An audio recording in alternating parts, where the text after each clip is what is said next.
La doctora Lorian Jiménez Faibe, jefa del Laboratorio de Genética Molecular de la Universidad Nacional Autónoma de México. Gracias, doctora, por estar con nosotros. Hola, ¿qué tal? Muy buenas tardes. Gracias por la invitación, un placer estar aquí. Ya lo vimos, doctora. Sonora y Sinaloa dicen que no están listos para el regreso a clases. Lo mismo Oaxaca y Guerrero. Pero Baja California y Jalisco hay ciertas condiciones para que regresen. ¿Qué se debe hacer ante esta situación a tan solo una semana de que los padres decidan si mandan a sus hijos a las aulas o no? A ver, esto necesitamos aterrizarlo muy bien porque se están manejando tantos discursos encontrados, incluso entre quienes se supone que somos expertos en la materia, ¿no? Justamente hay todo un debate en redes sociales y en otros del regreso, si es seguro o no es seguro y esto. A ver, lo que no está a debate es que se debe regresar a las clases presenciales. Eso no está discusión. Hay que hacerlo, nada más. Que no es importante solo decir hay que regresar, es que hay que saber qué se necesita para poder regresar con seguridad a las aulas, a las escuelas, y cuándo es que ese momento puede ocurrir. Entonces, necesitamos ver, ahorita mencionó usted el estado de Baja California, es cierto. A ver, primero hay que entender, ninguna localidad en donde los contagios estén al alza y que no se hayan controlado, que no estén ya no solo disminuyendo, sino en un nivel razonablemente bajo, no están en condiciones para volver. Jalisco no es este caso. Jalisco es un estado en donde hoy por hoy sigue repuntando y va al alza. Entonces, el gobernador de Jalisco ahora maneja muchos discursos falsos también y entonces quiere precipitar esto, pero va a llevar a la ruina a su estado si precipita las clases estando su estado tan gravemente afectado como lo está. Los estados que ahorita posiblemente ya no están en este momento repuntando y tienen niveles más o menos más controlables son Aguascalientes, Baja California, Tlaxcala y Chihuahua. Nada más, los demás no. Es decir, sí, es verdad que Sinaloa va bajando, Baja California Sur va bajando, sí, nada más que no han bajado lo suficiente para poder hablar de un regreso seguro. En este momento el 75% de los estados de la República, esto es 24 de los 32, están en repunte todavía, es decir, en ascenso. Los que ya van a la baja, los que ya están a la baja son Baja California Sur, Chiapas, Chihuahua, Ciudad de México, Estado de México, Guerrero, Nayarit y Sinaloa. Pero ninguno de ellos, a excepción de Chihuahua, tiene los niveles por lo menos bajo suficiente control para pensar en que se puede regresar con seguridad. Ahora, hay otro punto, no es solo la carga de contagios comunitarios cuando se pretende abrir las escuelas. También hay que hablar de cuáles son las condiciones que requieren las escuelas tener para que se pueda volver de una forma segura. Y indiscutiblemente, pues la mayor parte de las escuelas, por lo menos las escuelas públicas, que son la mayoría en el país, si no tienen estas condiciones. Necesitamos garantizar cubrebocas de buena calidad todos los días para todo el alumnado y el resto de la gente que trabaja dentro de las escuelas. ¿Por qué no se está hablando de este tema? Es decir, que van a llegar con un paliacate en la cara. ¿Cómo van a tener acceso a cubrebocas de calidad suficiente para protegerse? Los niños, los alumnos y los demás. Entonces necesitamos hablar de cubrebocas, hablar de ventilación de los espacios cerrados dentro de la escuela. Están bien ventilados, se pueden ventilar. Si no lo están, entonces hay que tener ventiladores que permitan la ventilación, que ayuden a la ventilación de los espacios cerrados y en dado caso purificadores de aire que permitan mantener los aerosoles potencialmente contagiosos en niveles bajos para controlar el riesgo de contagio dentro de las aulas, las bibliotecas, los gimnasios, las oficinas, en las escuelas. Entonces, hasta que no se hable de esto, pues no hay las condiciones para volver, porque hablar de gel antibacterial y controles de temperatura y tapetes sanitizantes, esta no es la forma de volver con seguridad.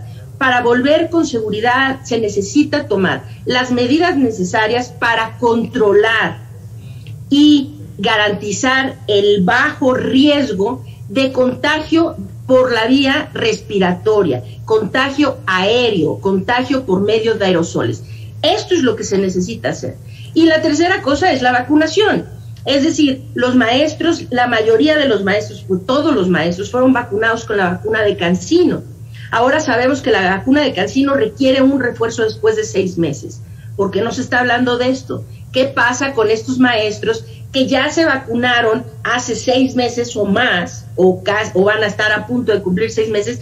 ¿Por qué no se está hablando de refuerzos de vacunas para el personal escolar? ¿Por qué no se está hablando de vacunar a la población que ya se puede vacunar con la vacuna de Pfizer, que son los menores entre 12 y 17 años? Entonces, hay muchos temas que se deben tratar y que se deben tratar inteligentemente, porque lo que estamos poniendo en riesgo son vidas. Vidas no solo de los niños que van a la escuela, vidas de sus familias en donde ellos regresan a casa después de la escuela, de los maestros y sus familias, de los administrativos en la escuela y sus familias. Estamos hablando de poner vidas en riesgo. Entonces, es indiscutible que hay que volver a la escuela, indiscutible. Esto tiene que ser una prioridad, sin duda, pero no podemos, incluso siendo una prioridad, regresar poniendo vidas en riesgo. Necesitamos hacerlo de forma segura. Este asunto ya pasa de lo científico a lo político, doctora, porque Sinaloa, de estar en rojo, se brincaron al amarillo una semana antes del regreso a clases presenciales.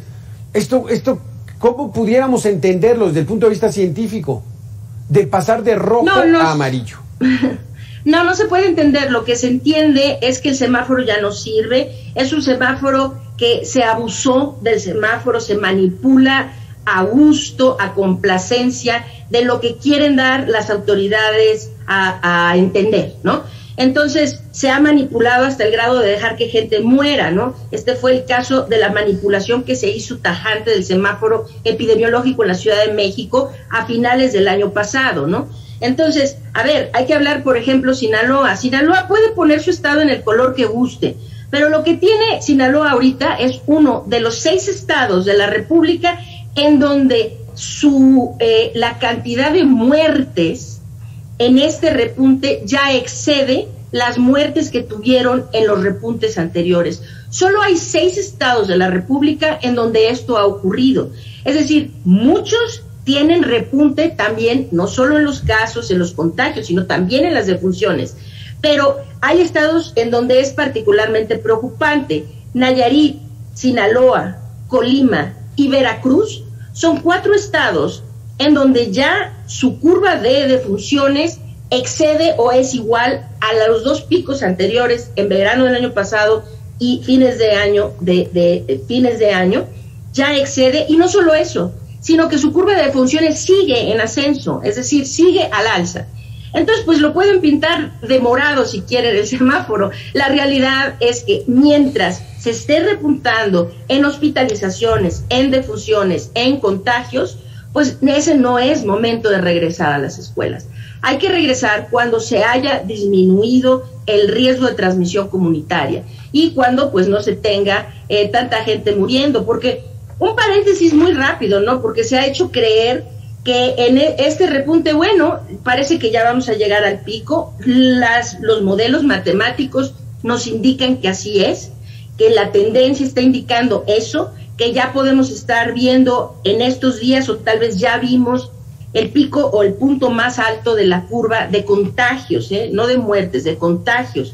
Sí, es verdad, pero decir ahorita es que aquí no pasó nada es realmente un insulto para las decenas de miles de familias que han perdido vidas en este repunte. Este repunte lleva exactamente 3 meses. Inició alrededor del 25 de mayo. Ahora estamos casi exactamente 3 meses después, a 23 de agosto. Ok.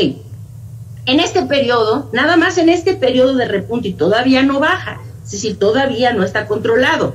Se han muerto 31.195 personas en cifras oficiales.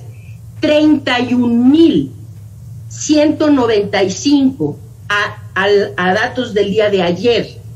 Entonces, cuando dicen que aquí se iba a morir muy poca gente, pues yo no sé entonces cuánta gente les parezca poca, porque según el subsecretario de Salud, López-Gatell, cuando él hizo sus estimaciones de lo que pudiera ser el peor posible escenario, él dijo el peor escenario serían 60,000 muertes.